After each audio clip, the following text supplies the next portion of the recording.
서울 여의도 광역방송센터입니다. 여의도 초대석. 오늘은 서울 용산 대통령 집무실 앞에서 대통령실 사적 채용, 대통령 대국민 사과 촉구 1인 시위를 벌이고 있는 더불어민주당 고민정 의원과 함께 정치권 현안 얘기 해보겠습니다. 의원님 안녕하세요. 네, 반갑습니다. 행정안전부 경찰국 신설 시행령이 오늘 국무회의에서 통과했습니다. 이 얘기부터 좀 해보겠습니다. 윤석열 대통령 출근길 약식 기자회견에서 기자들이 경찰서장 회의 등 경찰 반발 관련한 질문을 하니까는 국가기강 문란이라는 표현으로 세게 질타를 했습니다. 네. 어제는 이상민 행안부 장관이 12.12 쿠데타에 비유를 했고 쿠데타, 국기문란 뭐 이런 발언들 어떻게 보시나요? 과연 얼마만큼의 국민들이 그 단어에 공감하실까? 네. 공감한다고 생각하시나? 하고 좀 묻고 싶고요. 네. 점점 전두환의 모습으로 닮아가는 것 같아서 굉장히 우려스럽습니다. 누가요? 윤석열 대통령이요. 네. 왜냐하면 이번 이제 경찰국 신설 관련해서는 일선에 네. 있는 경찰들의 의견들이 그렇게 분출하고 있는 것입니다. 네. 그러면 최소한 한 번이라도 대화의 시간을 갖든 아니면 국민들에게 그 의견을 묻든 네. 이러한 장치들이 한두 번 정도는 반드시 필요한데 그런 것 없이 일사천리로 지금 밀어붙이고 네. 있는 형국이고 네. 거기에 손발이 되고 있는 이상민 장관은 말도 안 되는 쿠데타라는 단어까지 이제 네. 끌어온 것이거든요. 뿐만 아니라 그 전에 거제에 있었던 파업과 네. 관련해서도 그 경찰 특공대, 네. 특공대를 투입할 것을 검토했다라는 얘기까지도 나왔습니다. 네. 그래서 이 경찰국 문제도 그렇고 아까 말씀드린 파업을 대처하는 정부의 자세도 그렇고 네. 여가부 폐지 문제도 아닌 듯 싶다가 로드맵을 제시하라고 대통령께서 네. 얘기를 하셨습니다.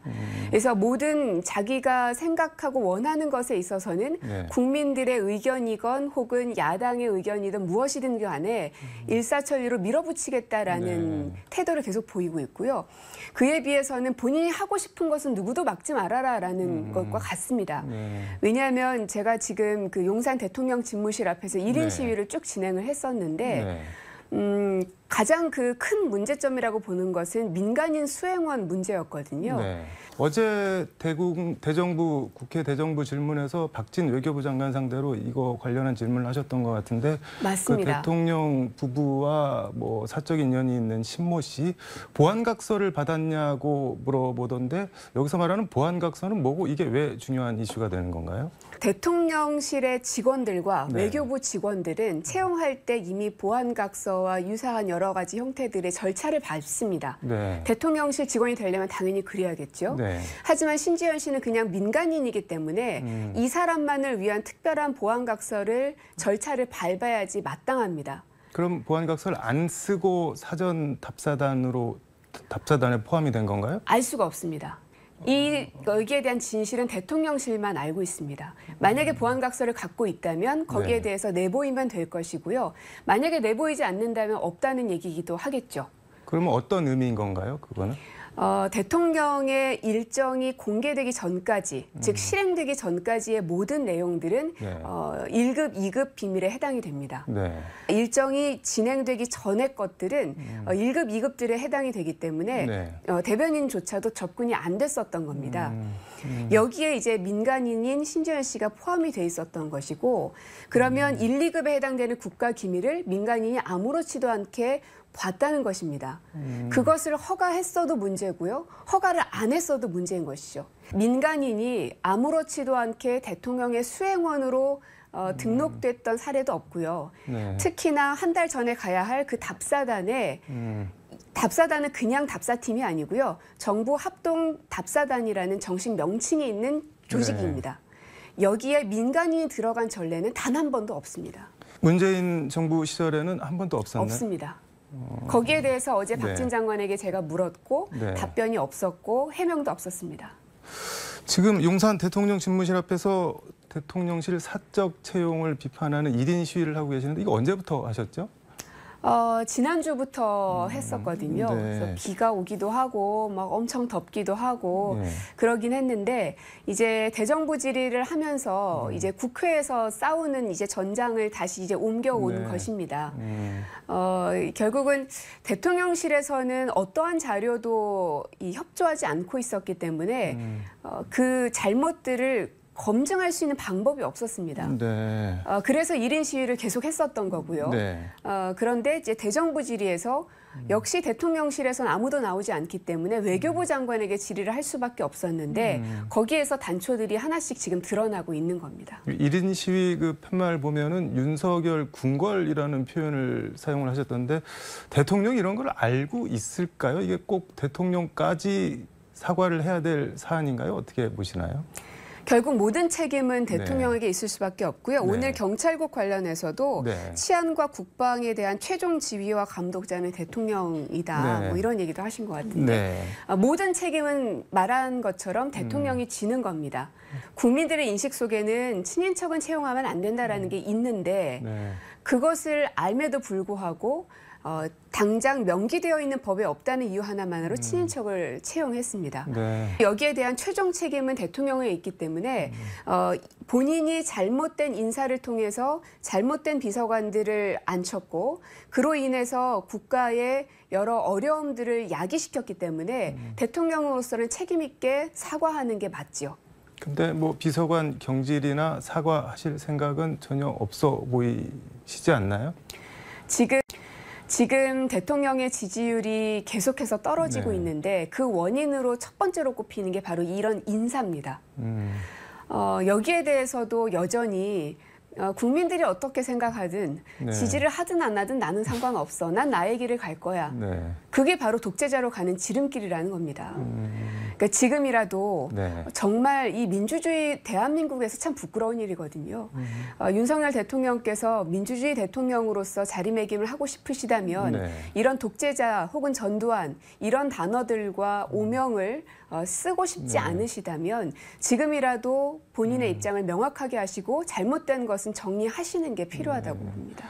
민주당 전당대회 얘기해 보겠습니다. 8.28 네. 전당대회 최고위원회 출사표를 던지셨는데 모레 1차 컷오프 발표잖아요. 네. 17명 중에 8명을 뽑는데 굉장히 통과? 치열합니다. 하실 수 있으실까요? 낙관하고 계신가요?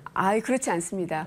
이번에는 100% 중앙위원들만의 네. 표로 결정이 되는 거기 때문에 한 분 한 분의 마음을 읽어내는 게 참 쉽지 않고요. 네. 저뿐 아니라 16명이 다 같이 뛰어들고 있어서 마음을 읽기가 쉽지 않지만 네. 그래도 이제 그분들께서도 윤석열 정부의 이러한 독단과 독주들을 막아내려면 네. 지도부가 일사불란하고 그리고 유능하면서도 강한 야당을 네. 만들어야 되는데 누가 적임자일지를 판단하고 계시리라 생각이 들고요.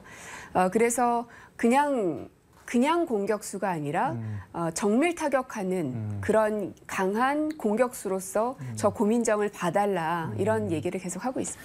이게 이번 민주당 전대가 이재명 의원을 중심에 네. 두고 돌아가는 측면이 있다 보니까는 뭐 친명이냐 반명이냐 비명이냐 뭐 이런 구분도 있는 것 같고 굳이 분류하자면은 의원님은 어느 쪽이신가요? 저는 친명도 아니고 반명도 아니고 반윤입니다. 반윤. 네.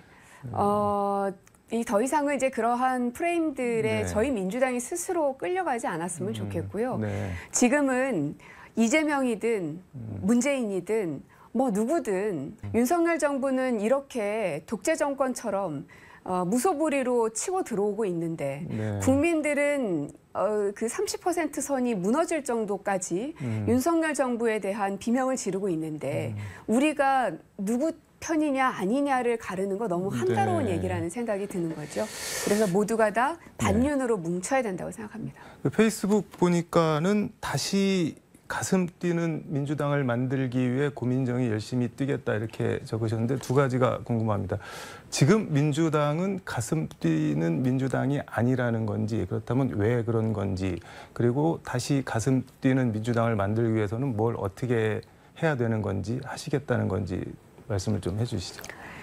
지금의 모습은 앞서 말씀드린 서로 이제 계파가 갈라지는 이런 네. 모습들 때문에 가슴을 뛰게 하는 게 아니라 화가 나게 만드는 민주당인 것 같습니다. 네. 그러나 민주당의 가장 가슴 뛰게 했던 민주당 그리고 야당으로서의 그 면모를 발휘했었던 민주당을 생각해 보면 네.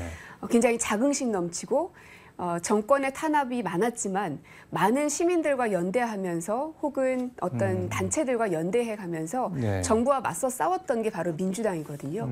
그래서 저는 민주당의 그 가슴 뛰게 했었던 예전의 민주당 모습으로 돌아가야 한다.